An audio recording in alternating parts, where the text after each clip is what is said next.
Hey, bonjour à toi, jeune mécanicien. Aujourd'hui, on va parler d'un assez gros sujet, c'est-à-dire l'embrayage.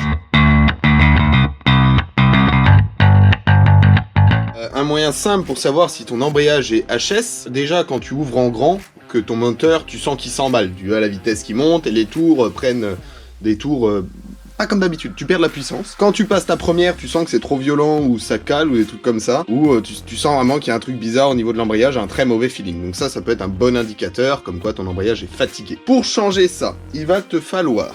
Alors moi je fais réflexion complète, tout quitte à ouvrir, je change tout. Des fois ça peut être juste les ressorts qui n'appuient pas assez. Quand ton moteur prend des tours sans limite, alors que tu veux pas qu'il prenne tant de tours, ça peut être les ressorts qui sont simplement usés, ou simplement les disques garnis qui ont perdu leur garniture. Donc pour tout changer, on a des disques lisses, des ressorts, des disques garnis, un joint de carter, et de l'huile, et moi je mets de la 5100 et un filtre à huile, quitte à changer, on change tout, voilà, ça évite de réouvrir, et quand on fait une vidange, on change le filtre à huile, on fait pas le compliqué, on fait bien ou on fait pas. Bon allez, on va se rapprocher de la moto et on va voir ce que je peux faire. Ok, donc d'abord, il va falloir simplement démonter le carter d'embrayage. Donc moi bien sûr d'abord j'ai vidangé, j'ai attendu bien un bon moment, histoire que ça soit vraiment vide, et que j'ai pas d'huile qui dégueule partout. Donc je vais essayer de vous caler un endroit pas trop mal, voir ce que je fais, et puis comme ça, ce sera plus clair pour vous, quoi. Vous avez normalement un truc pas dégueu à l'image. On va prendre la bonne douille, ça doit être du 8. Yes, c'est du 8. Allez, et on commence le démontage.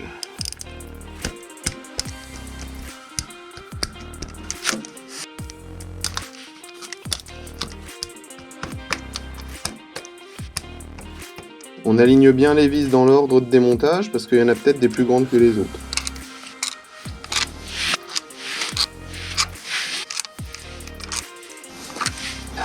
Est-ce que le carter vient facilement ou pas?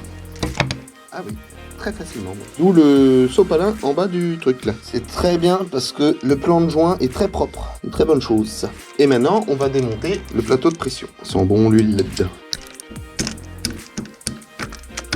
Et 5. Ok. Ressort. L'épaisseur des ressorts, on va en profiter pour les comparer avec les nouveaux, pour voir si notre problème venait des ressorts ou des disques garnis. Pour l'instant, je ne sais pas. Voilà. Voilà. Le roulement est encore bon, fait aucun bruit, il roule tout seul, très bien, très bonne chose. Et c'est là qu'on va voir, il faut que je vois comment je peux sortir ça.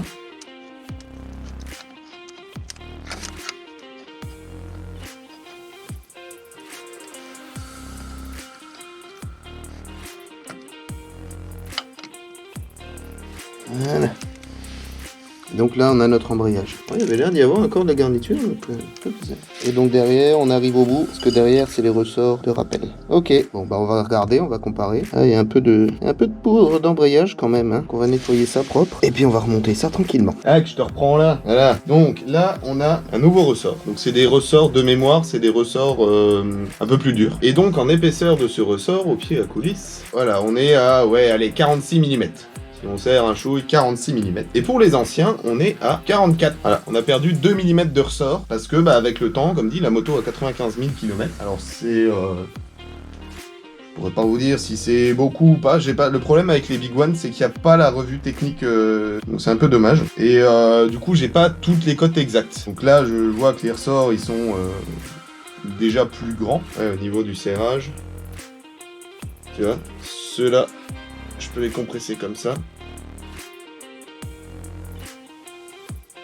Et ouais, tu vois que ceux-là ont l'air quand même un peu plus rigides que les autres. Et oui, donc comme dit, c'est ça le souci, c'est que je n'ai pas absolument toutes les cotes. Par exemple, j'ai pas le couple de serrage des écrous de ressort, par exemple. Je vais serrer à 3,6 kg.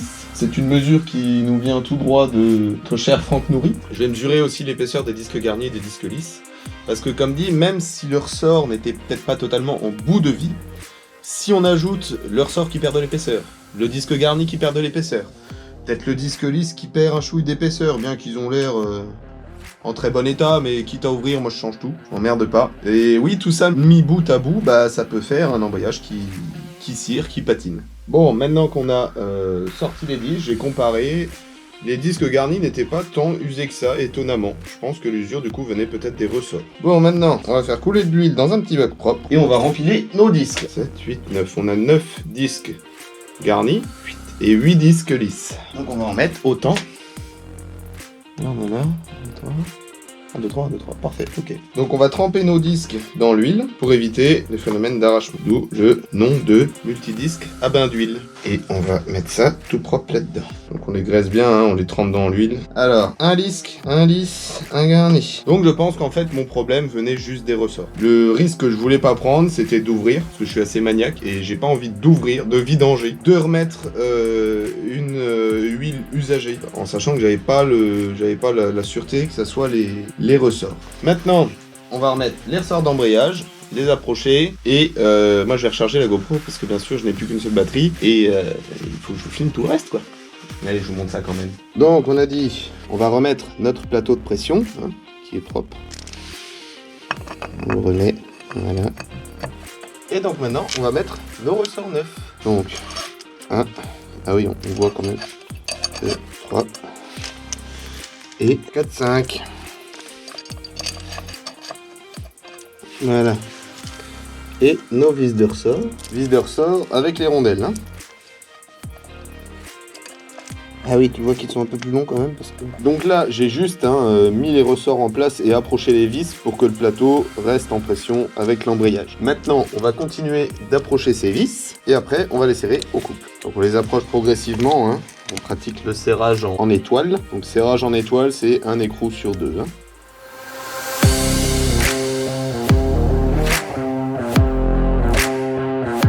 Et pour le serrage, c'est les vis de 10, donc 3,6 kg. Voilà, on va mettre un peu de pâte à joint. Hop.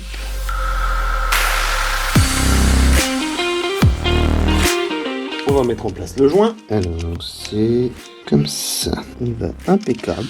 Et sur notre carter, pareil, on va mettre un chouille de pâte à joint.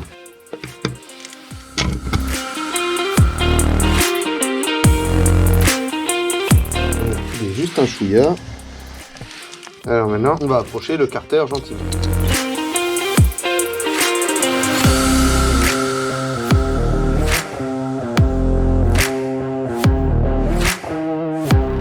Voilà. On a fait le tour. Maintenant, on va remettre la vis de vidange. Je vais changer le filtre à huile. Et puis on va refaire le plein d'huile. Et on va serrer notre écrou.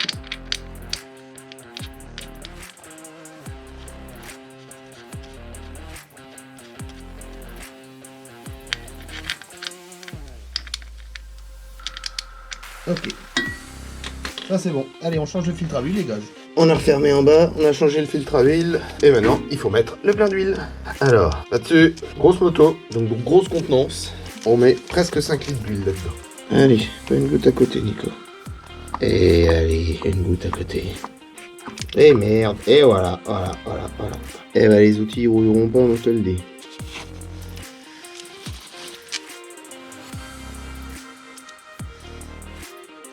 En tout cas, on sent que le ressort d'embrayage est déjà bien plus dur. Hein. Bon, bah on va essayer de la faire tourner, au moins pour faire descendre l'huile.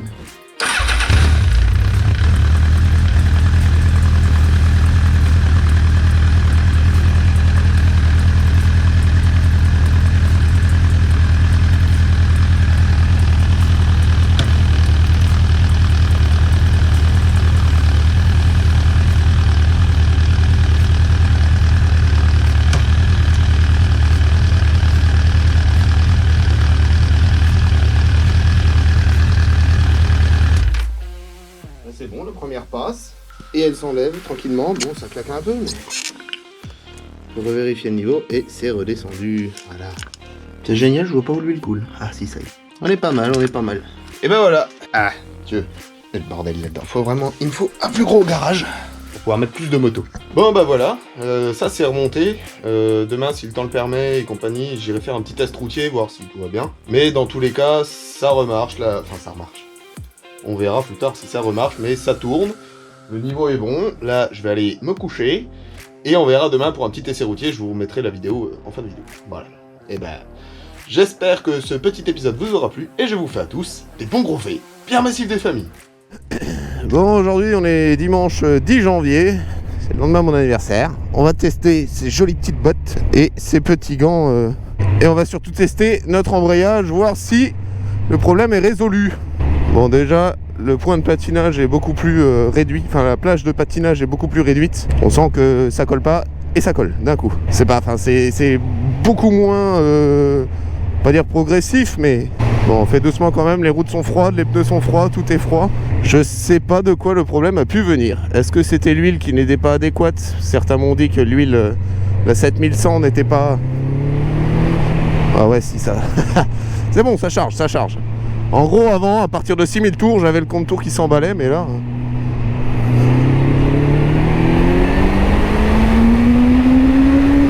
Oh putain, ça marche! Oh, oh. Ok, c'est bon, problème résolu. Oh là là, quelle machine incroyable. Ah ouais, si. Moi, je sens du changement. Hein. Je veux pas le dire, mais moi, je sens du changement. Alors, est-ce que c'était juste les ressorts qui commençaient à fatiguer? Parce qu'ils ont perdu quand même, je sais plus exactement, mais presque un demi-centimètre de hauteur. En sachant que là, en théorie, c'est des ressorts renforcés. Donc, ils sont un peu plus durs, un peu plus épais, tout ça. Ah, par contre, ouais, ça caille. Ça caille. Ouh, j'ai froid le bout des doigts. Petite visière solaire, là, qui fait plaisir.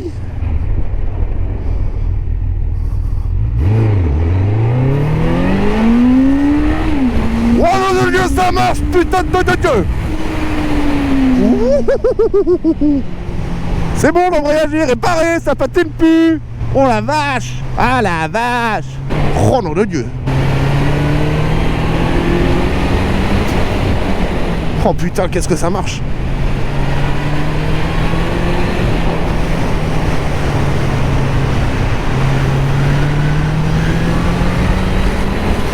Putain, ça marche. Peut-être que je fasse doucement, moi, quand même. Hein.